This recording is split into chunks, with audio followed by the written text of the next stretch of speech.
We do have some snakes, this is a good example of it. Those scales are rather shiny, they're kind of reflective. You know, from a distance in the right light, they may have the appearance of being wet or slimy. But then we do have other snakes. Even as we go throughout today's show, you can tell just by looking at them, they're very rough and very abrasive to the touch. Now you also might notice every once in a while he is going to stick out that forked tongue. Does anybody know why he does that? Up there?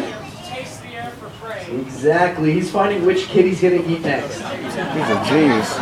When you had it right, it is the sense of smell. Every time you stick out that forked tongue, you're actually collecting air particles. Now they're going to take those particles back into a special organ on the top of his jaw. It's known as the Jacobson's organ.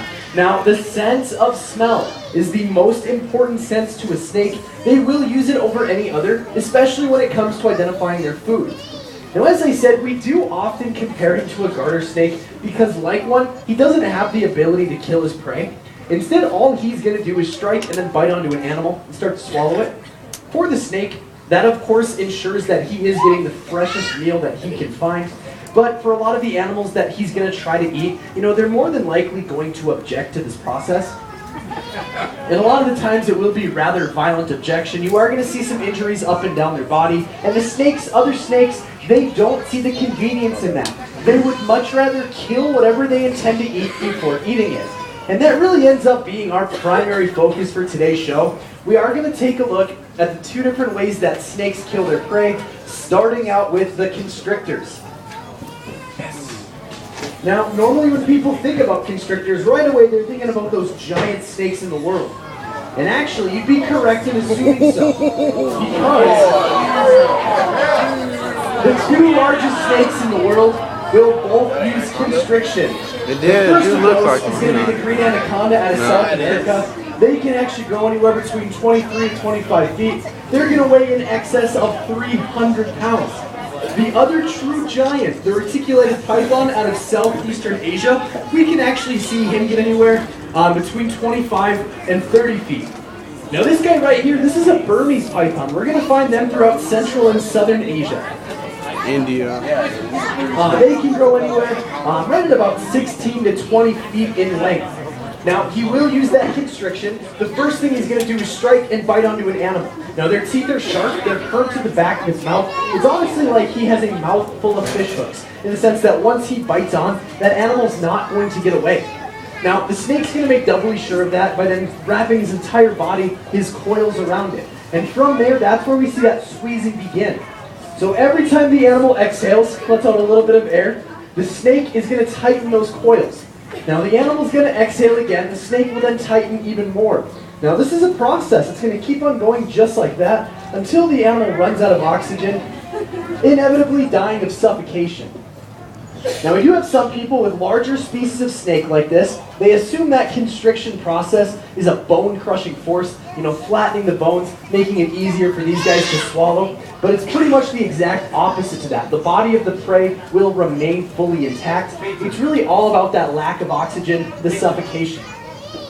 Now the next step in the process is for him to go ahead and actually eat it. As you already may know about snakes, they do swallow their food whole.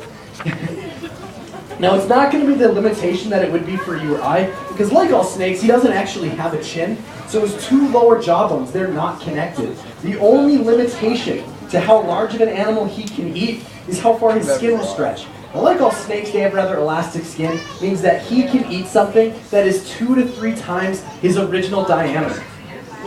Do you guys have any other questions about the Burmese python? Do you have a question up there?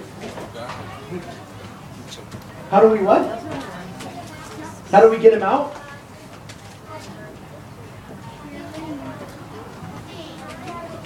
So how do I kind of hold on to him without getting bit? That's a really good question. So honestly, there's 2 answers to that. First off, he's not hungry. We make sure that he's well fed so he doesn't see me as food. And secondly, you know, we just hold this guy a lot. We're pet him a lot, and we're going to do exactly as we are right now, just so he knows that we're not mean, we're not a threat. So I'm not food, I'm not a threat, he's not going to bite me. Honestly, right now, he thinks he's kind of hanging off a big ugly tree. Easiest way to describe it, yeah? So is he tight around your legs? So No, this isn't tight at all. This is him, once again, you know, he thinks he's in a tree. Him putting his tail there just make sure that he's not going to drop. Right there? What do you feed him? What do we feed him? Kids in yellow shirts. No, so out here we do feed our big pythons, the constrictors, we do feed them rabbits. Alright? But I'd like to make this very clear for everybody. Alright? We're never going to feed out the cute furry rabbits, okay? That's out of the question. We are feeding those weird, awkward ones that you do find over at SDSU.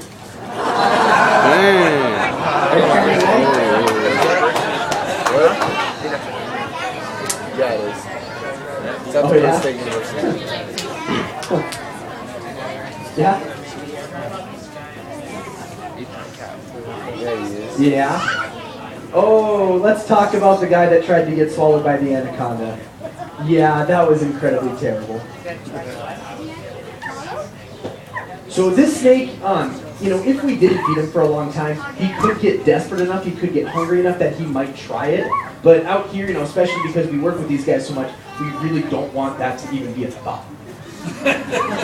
So constriction's not just limited to larger species of snake like this. In fact, we do see it right at about 50% of all snakes in the world. That is would include the bull snake, also known as the gopher snake, that we do find here in South Dakota.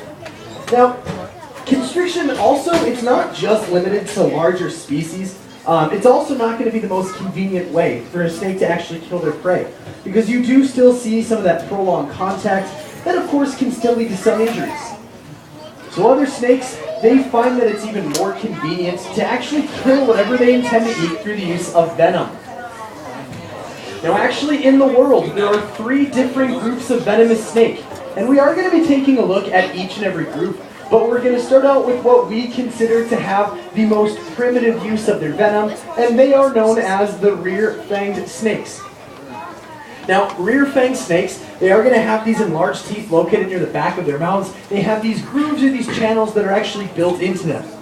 Now, this particular species, this is a mangrove snake, and we're going to find them also throughout Central and Southern Asia. Now, these guys, they're primarily tree dwellers, though, so a lot of what he's going to eat is going to be things like birds, small mammals, and then also some small reptiles. He is, in fact, venomous. He does belong to that first group. However, like all of the rear-fanged snakes, he doesn't have the true ability to inject his prey with venom. Instead, what these guys actually have to do is strike, bite onto an animal, work into the back of its mouth where those teeth are located, and then wait for the venom to run down the venom glands, through the channel in the teeth, and then finally into the wound.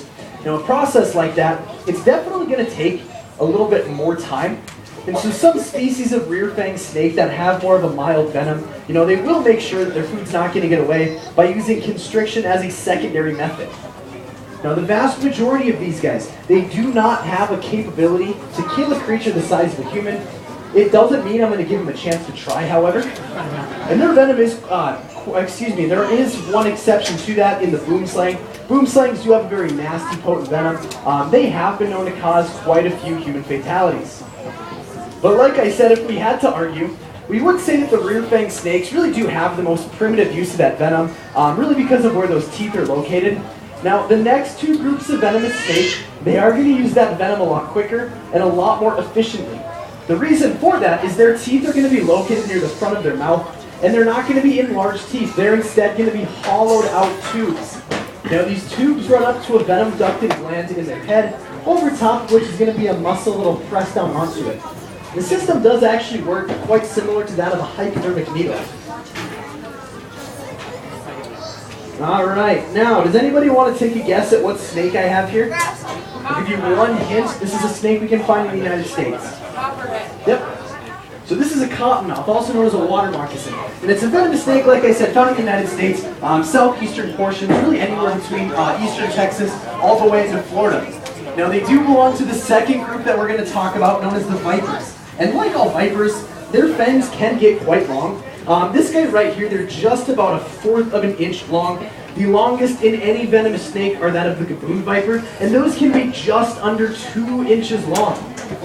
Now, hypothetically, say they were to stick permanently straight forward, you could then see him poking out the bottom of his mouth. Now, that really wouldn't be too safe for the snake, so instead, what they do is they work on a hinge system, kind of like our elbow. When his mouth is closed, when the teeth are not in use, they're simply going to be folded up just like this. Now also, as he goes to open that mouth, those teeth are of course going to start to swing forward. And like all snakes, he can open his mouth to an incredibly wide angle. It's almost a full 180 degrees. Because of this, when they go to strike, those teeth are going to be sticking straight out in front of him. And as I said, they're on that hypodermic-like system, so all they actually have to do to inject their venom is strike, make any sort of small contact. As soon as that occurs, the venom is released and the process begins. It's why we're able to argue that vipers do have the quickest, therefore the most convenient use of their venom. Did you have a question right there? Right. Yeah. When like snakes are in the air, Yeah. you're holding them, how do they stay straight? So snakes are just really one big muscle, that's all they are. So when we kind of hold him up like this, you know, he's kind of like him flexing his muscle, just showing, you know, how strong he actually is. So people are also curious, how exactly does a cottonmouth get their name? And I've been trying to show you guys, but I'm not getting a great look at it. You might notice actually, this snake is doing an excellent job of ignoring me, really the entire time that they're out here. If you were curious about such things, it's a very good indication that it's actually a female snake.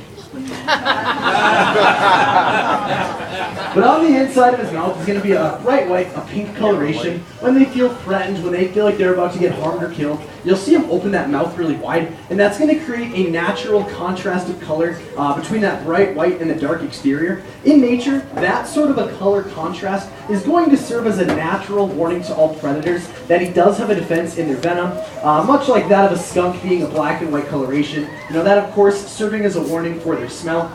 And we do also get questions about venomous snakes in general, fairly I think. You know, a lot of people, they want to know, do we defang our venomous snakes? Do we milk them at the beginning or the end of the day?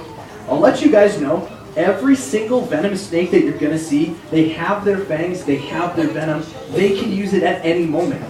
We found that it was a lot safer, a lot more convenient, just to kind of learn how to work with them. But also what that means is even if I do every single thing right, an accident could still happen. And if something's going to happen, we of course want to make sure that we're going to be okay. So we do have anti-venom for every single venomous snake. We house it on the opposite side of the grounds from where we are right now. Now also, anti-venom is an incredibly expensive product to buy, and because we need so much from so many different snakes, we do all buy it directly from the same company. Now this company, they brag that their anti-venom is 100% guaranteed. What they mean by that is, say I'm doing the show here, I get bit by the cottonmouth. We're going to go through the entire process. We're going to go to the hospital. I'm going to get the anti-venom. But let's say at the end of the day, I still die. The company's then going to replace that anti-venom free of charge. Do you have a question right there? 6 cents cubic. So why am I moving my foot like that? Trying to get him to kind of strike out at me. I'm not the brightest. Right there? Why do snakes shed? So they shed their skin because when they get a little bit too big for their skin, they shed it, they're going to have bigger skin underneath there. So maybe after they've eaten like a really big rat, they just need a little bit more room, you'll see them shed their skin. Well actually, when they're a lot younger, they're going to shed their skin a lot quicker. Right there? How far can the snake shoot its venom? So these guys don't actually have the ability to shoot their venom. We'll talk about that in just a little bit, but when it comes to striking, these vipers, they can strike at about 1/3 of their own body length. Alright, so we are going to keep on moving here. At the end of the show, there's going to be a chance, if you guys want, hang out, ask any other questions that you do have. But the third group of venomous snake, they're known as the elapid. Now the elapids are going to be a little bit different because their fangs will instead be permanently straight forward. So for them to inject their venom, they have to strike and then bite down. And that will take just a little bit more time. However, with the elapids, we are talking about some of the most infamous snakes in the world. Things like the black mamba, the eastern brown snake, the coral snake you guys can find down in Texas. But really safe to say, this next snake is probably one of the best known snakes in the world. So this right here, this is an Asiatic cobra, also known as a monocled cobra. Now right away, you kind of saw how that hood is formed up there. The hood itself is created by elongated ribs in their neck. And they're going to make it when they want to make themselves look bigger, more intimidating. Now also people do see a cobra, and right away they think about that snake charmer that's playing his flute. You know, it kind of seems like the snake sways back and forth to the rhythm of the music. You guys know what I'm talking about, right? However, like all snakes, they don't actually have any external ears. They're not listening to that music. They're instead just following the swaying movement of that charmer's body. Now also, trying to show once again, cobras are going to strike a little bit different, a little bit more unique. Move your tail. Just a little bit more. So anyway, these guys, you might notice when a cobra strikes, it's going to be a little bit different. Snakes strike straight out. Cobras are going to strike from the hooded position. It's a forward and a downward movement. And because of that, it's a relatively slow movement. In theory, what it means is that an alert person, say a snake show person, could actually get within the striking range of a cobra, allow the cobra to strike, and show everyone in said crowd of said snake show how to safely get out of the way of that strike. I'm gonna be honest with you guys, I don't get paid well enough to try that. And their venom, it is quite potent. It's actually known to be about 40 times more toxic than the poison cyanide. The quickest reported death ever due to an Asian cobra, it was just under 10 minutes. It was a very nasty reaction, very similar to that of an allergic reaction. Now the reason we use the Asian cobra in the show is because this is actually the snake that kills more people each year than any other snake in the world. Couple of reasons for why that is. They do live in one of the most densely populated regions, being Southeastern Asia, primarily India. It's also going to be very warm, very humid. A lot of these people, they are going to be going barefoot, wearing sandals, shorts. But really the most significant issue is that medical attention is not always going to be readily available. There are some areas where it could even be an entire day away. So each and every year, it's estimated that the Asian cobra kills anywhere between 15 and 20,000 people. Oh, wow. It's a very high, very unfortunate number, especially when we compare it to the several hundred venomous snake bites that we have here in the U.S. each year. On average, we're only seeing anywhere between 3 and 5 fatalities.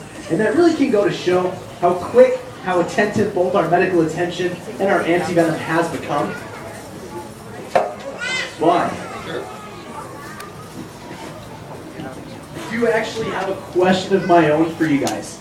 Does anybody know how you can tell the difference between a venomous and a non-venomous snake? Yeah, up there? So maybe the color of the tongue? Okay, right there? Okay, right there? So the shape of the head, the shape of the eyes, the shape of the pupils, those are a lot of the guesses that I do get. Now you might also notice with a lot of these guesses, in order to tell the difference, you are going to have to get pretty close to a snake, and if they're unknown, that's probably unwise. And actually, on a global scale, there's not a physical trait such as the shape of the eyes, the shape of the scales, the shape of the teeth, that will tell you the difference between venomous and non-venomous each and every time. Because you are going to find something. They may share these traits possibly for an imitation purpose. So instead, there's one of 3 things you can do. First is to capture the unknown snake, force open its mouth, and look for some sort of venom system. If you're not too keen on that, number 2 is to let that snake bite you and just see how you feel in about 5 minutes. Very obvious reasons we're not going to recommend either of these 2 things. Instead, all we are going to recommend is researching what venomous snakes live in your area or whatever area you might be visiting. Here in South Dakota, we do only have 1 species of venomous snake, and this will be the last snake of the show.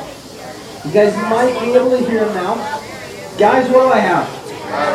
Yeah. So this is a rattlesnake, better known as the prairie rattlesnake. Now, rattlesnake, they do belong to that group, known as the viper. And as you can see, he's wagging his tail back and forth, means that he's a very friendly snake. Speaking of that tail, does anybody know what you can get by counting the segments on it? That's right, you can get bit. So the most common myth is that if you count those segments, you may get their age. The issue with that is every single time they shed their skin, they're actually going to grow another segment on top of it. Now, adult healthy snakes, they can shed their skin upwards of 3 to 5 times a year. The rattle itself, it is also quite fragile. It's made from keratin, so it's going to be breaking off from time to time. But fortunately, that rattle, it does tell us something just a little bit more important, all right?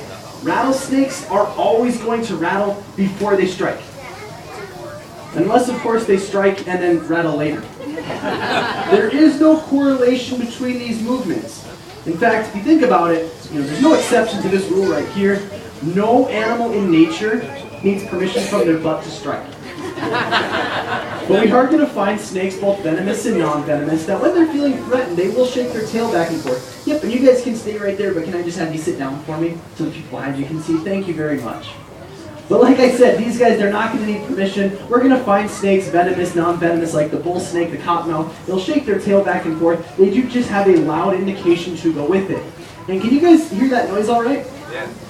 All right, so that noise is produced when they shake their tail back and forth at a high rate of speed. It's going to be upwards of 75 to 90 times per second.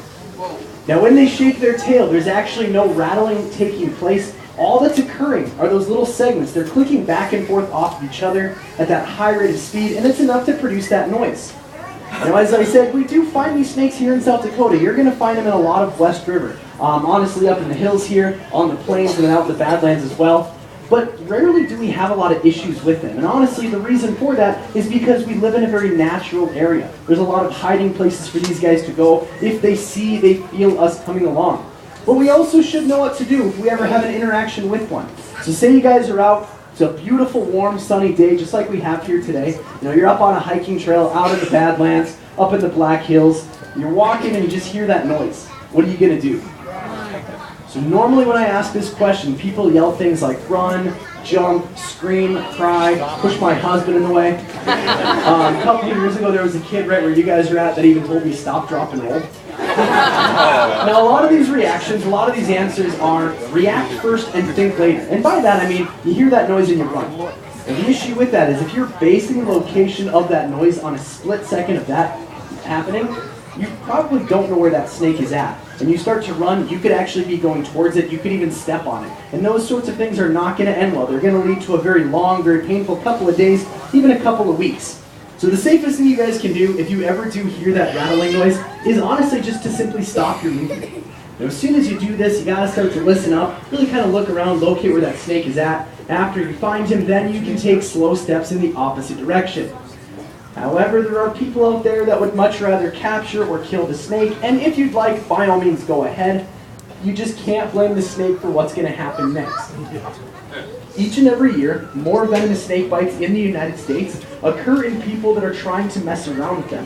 Now, statistically, we can show this by the venomous snake bites that occur in the fingers, the hands, the arms, the neck, and sometimes even the face. For some strange reason, a lot of these bites, they occur in males between the ages of 16 and 25. And it's usually with alcohol as a pretty significant factor. So this is important for everyone out there, but especially you guys. If you ever do see a drunk rattlesnake, you gotta leave it alone. And I'd like to wrap up our show on a bit of a serious note. You know, I get questions. How do I get qualified for these shows? Well, before we can do them, we have to go through a very rigorous 3 to 4 minute program. And in this, we learn how to handle snakes, how to hook them properly, really how to deal with dangerous situations. For example, say this snake was incredibly upset, striking at me every other second. I was getting a little nervous that I was about to get bit. What you guys are going to see me do is take my snake hook here. Hook the snake about halfway down his body just like that, and then one quick movement, I'm going to fling him out that way. There's a couple of reasons for this. You know, first off, I'm not going to get bit. Secondly, we figure we have your money, so it's okay. That is going to wrap up my show for you guys, though, and I will hang out for a couple minutes and I'll answer some questions that you guys may have. Other than that, you guys have been a great audience.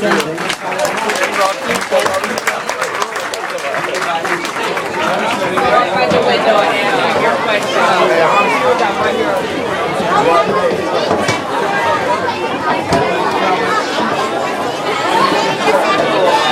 Yeah? Did you get some?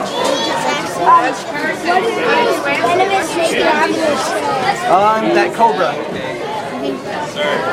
So there's a thing in Arizona where rattlesnakes supposed to capture a man and cut its head off. I got it. Shouldn't you snake it? Look at it. My parents were like, no, you gotta cut its head off. The rattlesnake's right next to you. Yeah, I see him there. What'd you say, buddy? Rattlesnakes usually run into rocks. Yeah, they like to hide there. How come in your, the alligator show, you said about something about Ryan's dumb snake show? I know you're a snake show. So Ryan's dumb snake show. I didn't say Kyle's dumb snake show. Well, So that was very interesting. You know, and I learned a lot. There he is. Look at him. I'm sorry.